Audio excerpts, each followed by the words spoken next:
dalam sakit dan penderitaan. Kadang dunia sering terasa acuh tak acuh. Namun, selalu ada momen, selalu ada orang yang memilih untuk menolong, memberikan waktu dan tenaganya untuk saling meringankan. Paling kecil. Aduh, sensitif banget sih. Ini gak apa-apa. 10.000 pernah, 20 pernah. Kita terima aja karena tadinya kita mau kembalikan tapi orang itu tuh kayak memaksa jangan menolak rezeki sekecil apa. Ya nggak gimana-gimana selain berucap bismillah. Kalau misalkan nggak ada Kang Asep, nggak tahu kayaknya saya nggak bisa berobat anak saya ke rumah sakit, nggak ada yang nganter. Sedangkan saya nggak tahu apa-apa kan, dari semuanya lah, dari pendaftaran gitu, nggak bisa.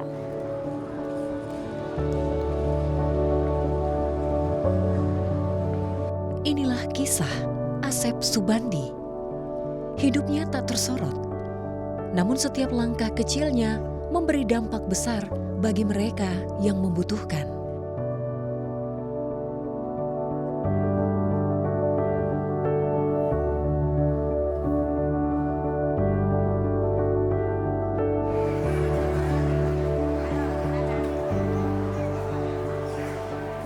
Bagi sebagian orang, tak mudah menjalani proses pengobatan yang begitu rumit. Berobat bukan hanya soal mencari kesembuhan, namun harus menjalani proses administrasi yang sering kali melelahkan. Mereka harus melalui sistem yang tak selalu mudah, mulai dari mengambil nomor antrean, mengisi data, mencari ruang dokter, hingga menunggu pengambilan obat yang memakan waktu berjam-jam. Kebutuhan pendamping bagi pasien yang berobat terasa begitu nyata. Biasanya mereka mengalami mobilitas yang terbatas, kebutuhan mendapatkan informasi atau sekadar teman berbicara saat menunggu antrean. Terlebih bagi orang tua. Di sisi lain, mendampingi pasien berobat berarti juga harus meninggalkan pekerjaan yang terkadang menjadi satu-satunya sumber nafkah harian. Ya, kendalanya kan kalau nggak punya HP nih, kan ada CKN, tapi bisa sih yang manual ada, bisa. Karena kan kita ngantri yang ngantri kan lama, kan nggak bisa cepet-cepet kan. Ya lumayan lah Neng, ada sejamah nungguinnya.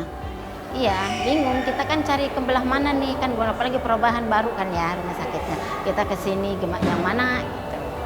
Ya bingung nyari ruangannya kan. Kalau itu saya juga merasa sedih ya ketika memang saudara saya untuk berobat, kemudian saya juga tidak bisa mengantar, tentunya saya merasa sedih gitu kan. Tapi gimana lagi kalau memang misalkan saya tidak bisa gitu.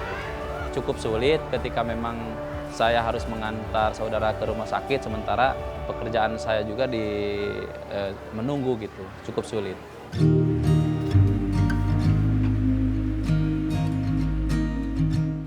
Asep Subandi atau biasa disapa Kang Asep, melihat situasi ini menjadi bentuk panggilan hati untuk melakukan kebaikan.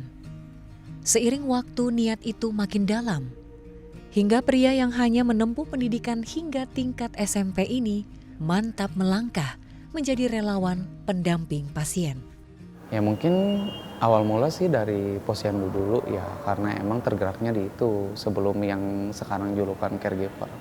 Nah, aku diperkenalkannya itu dari Bunda Nurul dulu sih, mengenal Respect Peduli. Di tahun 2011, sampai sekarang juga masih tergerak di bidang posyandu. Cuma fokusnya sekarang ya kayak pendampingan pasien ini. Dan saya itu kali pertama diajak, nah di situ saya diajarkan kayak misalkan pendaftarannya di sini, terus radiologi, rawat inap, termasuk IGD-nya itu di situ saya diajarkan. Kalau dulu sih tidak terlalu mengenali mereka sakit apa karena alurnya itu saya cuma hanya mendaftarkan pulang. Nah, di 2000 sampai 2014 itu seperti itu alurnya. Jadi kayak nggak pernah mengenali mereka tuh sakit apa karena setelah udah selesai saya pulang.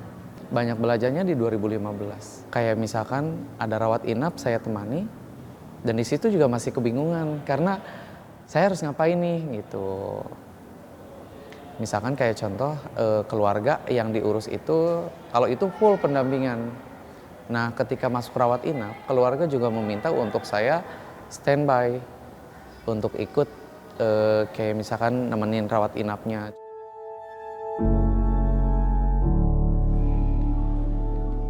Kalau untuk para pasien biasanya di jam 7. Iya, dan kita udah standby duluan. Tidak bisa ditentukan juga karena emang dari segi pelayanannya ya, misalkan kayak jam 4, jam 5 sudah selesai.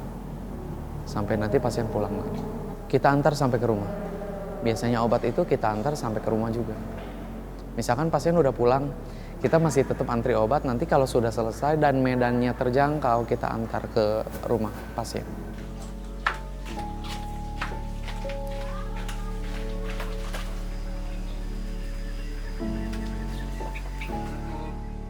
Dari rumah akses kayak ngojek dulu, atau kalau lagi kebetulan saya pinjam motor, ada tetangga rumah yang sering pinjam motor juga. Nah nanti kalau misalkan itu baru jalan. Tergantung dari pasiennya juga. Ada kadang 2 rumah sakit atau bisa nyampe 3 rumah sakit. Ada jam-jamnya juga. Kalau satu area rumah sakit 3 pun bisa, 4 juga bisa. Karena satu pasien itu misalkan kayak ada yang mereka berdua satu poli. Pagi Teh. Ya. Biasa mau minta rujukan? Tapi konsul dulu ke dokter ya. Iya. Keluhannya kenapa?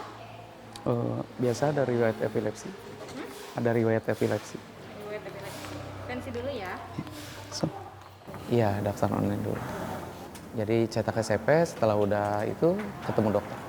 Tergantung dari pihak keluarga. Jadi koordinasi dulu sama pihak keluarga siapa yang akan maju nih. Kalau misalkan keluarga menyerahkan ke kita semuanya, ya udah. Kita harus benar-benar pasang badan nih, dalam artian ngobrol secara intens dengan para dokter. Nanti kalau sudah selesai, kita obrolkan kepada pihak keluarga. Yan, ini kan udah selesai minta rujukan. Nah kamu tadi denger ya apa kata dokter? Kamu ngerokok agak dikurangin, jangan ngerokok lagi. Pokoknya pantangan semuanya agak dikurangin biar pengobatannya selesai.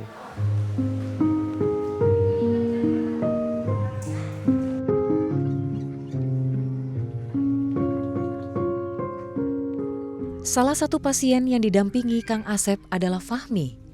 Bocah berusia 1,5 tahun ini menderita penyakit tumor tiroid. Aca, orang tua tunggal Fahmi, yang masih berusia 18 tahun, sempat kebingungan mencari pertolongan untuk sang anak. Tidak ada yang bisa mendampinginya ke rumah sakit. Sang nenek dan sang paman yang tinggal bersama juga tengah menderita sakit. Kan awalnya saya kira di pinggir ini benjolan dikira kayak biasa aja. Maksudnya kayak sisul biasa kan awalnya. Ada 3. Kira saya ini baunya sama kayak yang di atas, ternyata bukan. Yang kalau misalkan sisu kan gede, merah atau apa, ini mah enggak. Terus akhirnya saya ke posyandu, nanya ke satu bidan. Kata saya, ibu ini kenapa bisa ada benjolan seperti ini, kata saya gitu. Dicek sama bidan, oh ini mah kayaknya kelenjar, katanya gitu. Coba dirujuk ke rumah sakit katanya gitu. Diperiksa aja dulu. Saya ke puskesmas, terus saya minta cek ke bidan, kata saya ini kenapa dok, kok bisa kayak gini, kalau misalkan sisu kan bakalan gede atau gimana, ini kan enggak. Dicek sama dokter, ini udah berapa lama, katanya gitu. Udah 1 bulan, terus kata dia, saya langsung rujuk aja ya, katanya gitu. Terus dirujuk tuh ke rumah sakit Kartini. Dari situ saya nggak bisa apa-apa, kan saya nggak bisa ngedaftarin apa, ribet kan. Gimana? Terkait benjolannya berkurang apa masih ada? Enggak, masih ada, masih Masih ada sama. ya? Iya. Oke. Berarti belum ada ini ya? Belum ada perubahan. Oke sih. Sabar aja dulu ya. Nanti juga bertahap kok. Kita berdoa bareng-bareng aja. Oh iya, hari ini kan ada rencana kontrol lagi ya? Iya. Udah sih pun. Udah siap. Berkasnya mana? Boleh lihat dulu nggak? Oke, ntar ya kita cek dulu. Oke siap, udah sesuai kok. Ya udah, berarti kita tinggal berangkat.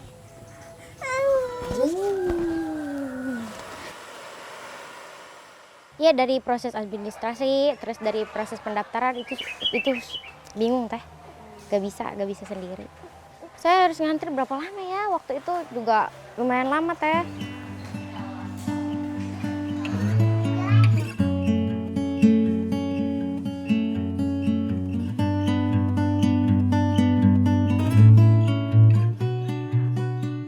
Kalau saya sehari-hari kegiatannya ya udah ngurus anak, terus paling bantu-bantu nenek, udah nggak ada lagi. Saya kan belum kerja. Saya akhirnya ditolong sama Kang Asep. Alhamdulillah Kang Asep baik, bisa nolongin saya.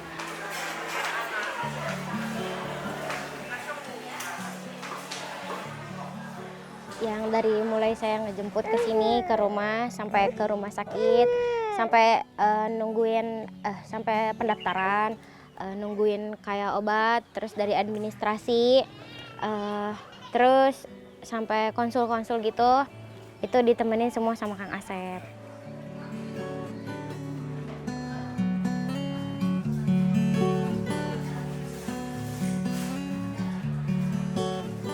Alhamdulillah benar-benar kebantu banget. Kalau misalkan nggak ada Kang Asep, nggak tahu kayaknya saya nggak bisa berobat anak saya ke rumah sakit, nggak ada yang nganter. Semoga saya bisa dibantuin sama Kang Asep sampai anak saya benar-benar sembuh, dari mulai kontrol sampai dokter nyatain anak saya udah nggak ngidap penyakit ini.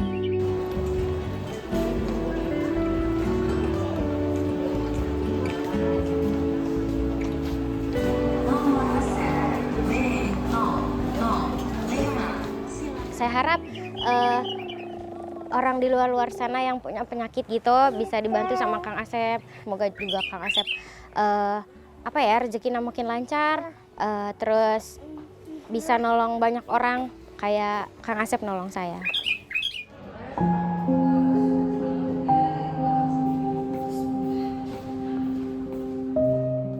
Tak hanya Aca, uluran tangan Kang Asep juga diharapkan oleh Vivin. Sang suami terserang stroke. Ia mendapatkan kontak Asep melalui media sosial.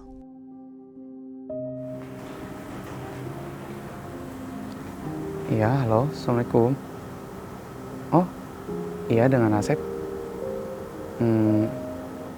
Untuk pendampingan di mana ya? Ya sudah, itu untuk pendampingan rawat jalan atau rawat inap? Baik. Berarti nanti kita door to door di ini ya, di rumah. Apa di mana? Oh, rumah sakit. Baik. Kalau memang rumah sakit. Baik, Bu. Jangan lupa untuk pemberkasannya kayak rujukan, terus KTP, BPJS, dan kartu keluarga lampirkan aja. Biar nanti yang ngantri nomor antrian saya. Ya ribet dah ya kalau nggak ada yang bantu ya. Semuanya kan kita ke pendaftaran ke ini gitu kan, konsultasinya bertahap ya, artinya harus ketemu dokter ini ya kan, ke poli ini gitu kan. Ya udah, aku direkomendasikan sama anak saya, katanya mama nanti mau nggak pakai caregiver gitu, caregiver ya gitu, macam perawat di luar gitu, untuk ya nemenin mama sama bantuin mama untuk papa gitu. Iya, kalau dia suka suapin ya, seka, terutama seka, karena mau dimandikan kayaknya agak susah ya. Dia udah ada, suami saya udah ada selang, udah ada kateter gitu ya, selang NGT ya, terus sama kateter, jadi mungkin agak sulitan, jadi diseka aja. Ya sampai selama ini ya terbantu alhamdulillah. Terus cepet ini juga akrab, jadi kayak saya pikir udah bukan orang lain. Dari awal baru kenalan aja udah kayak, oh ini mah kayak macam teman-temannya anak saya aja. Dia punya hati aja lah ya, jadi dia untuk, kan itu istilahnya pekerjaan yang apa ya, yang mulia juga lah, membantu membantu orang sakitnya dan membantu keluarganya yang si sakit ya gitu, meringankan, maksudnya meringankan yang keluarganya. Jadi aku tadi sempat ke echo ya, ke ruangan echo itu sendiri sama suster lah ya pasti. Dari hasil sebelumnya kan katanya bagus nih. Kemarin Nah, kan tiba-tiba- karena EKG ya, Iya. beda sama echo ya. Iya, beda lagi. Iya, jadi kalau EKG memang ininya grafiknya bagus, makanya kata dokter jantungnya, oke besok bisa gitu kan. Ya namanya kita nolong seseorang itu, kita bukan kayak jualan jasa. Karena kita udah bantu mereka, adapun misalkan mereka bisa ngasih gitu ke kita, ya kita terima juga. Besar atau kecilnya itu rezeki untuk kita. Karena dia sama sekali nggak punya, bener-bener lagi nggak punya. Dan dia jujur juga. Mereka juga nangis kadang. Karena mungkin malu ya dengan kita, tapi kan kita tidak apa-apa. Tapi di kemudian hari ketika mereka ada rezeki, mereka nggak lupa dengan kita. Cuma kitanya yang lupa, ini apa? Karena orang tua saya itu kayak bapak tidak pernah mengajarkan ke anak ketika kita berbuat baik kepada siapapun, jangan pernah mengingat kebaikan itu. Biarkanlah mereka yang mengingat semuanya.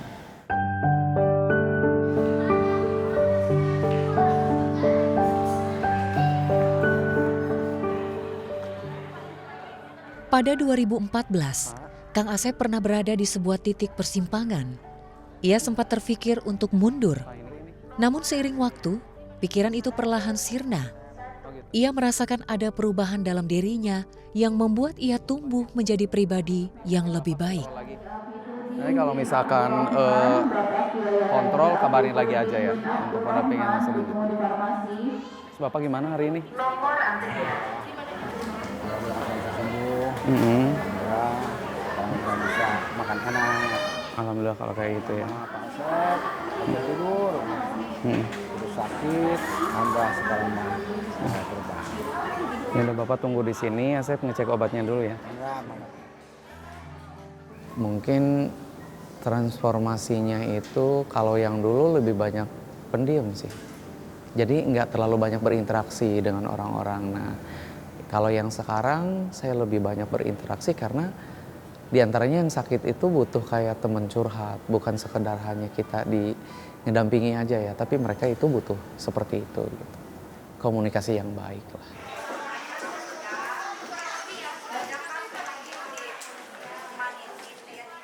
Iya, karena kita tidak bisa memungkiri, kita yang selalu ketemu dengan para tim medis juga, diantaranya ketemu dokter itu kita juga. Nah di situ mulai ada pemahaman tentang penyakit-penyakit mereka gitu, tentang sakitnya mereka, karena saya selalu bertanya kepada para dokter itu atau para tim medis, nakes yang lain, mereka tuh sakit apa? Iya, kalau yang biasanya yang kayak gitu yang agak sepuh-sepuh nih, dalam arti dari 70 ke atas gitu, yang mungkin gini, mereka kan lagi sakit, ya kan? Ya kita memahami di situ.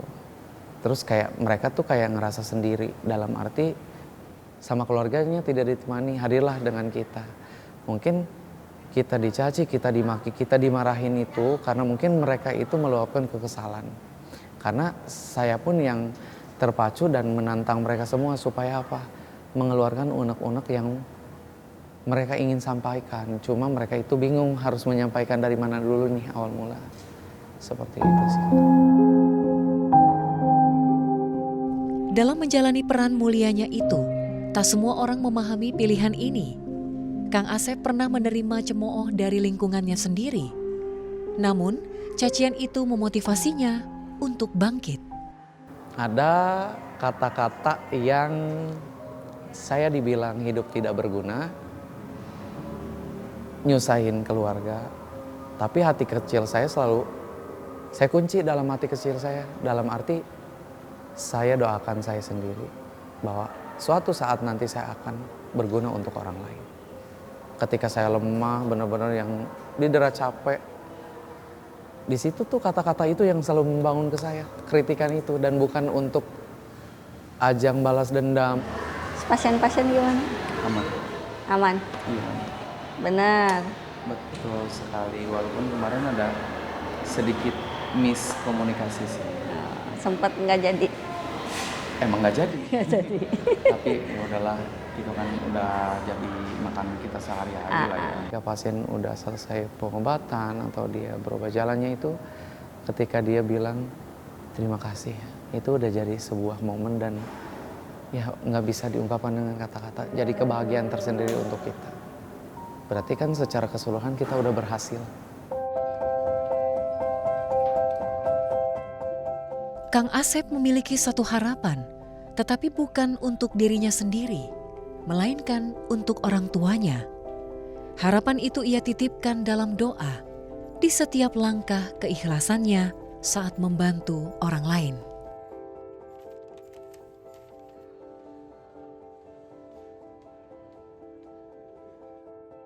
Ya saya sebagai anak pengen kayak anak-anak yang lain, bisa umrohin kedua orang tua, dan sampai sekarang belum tercapai.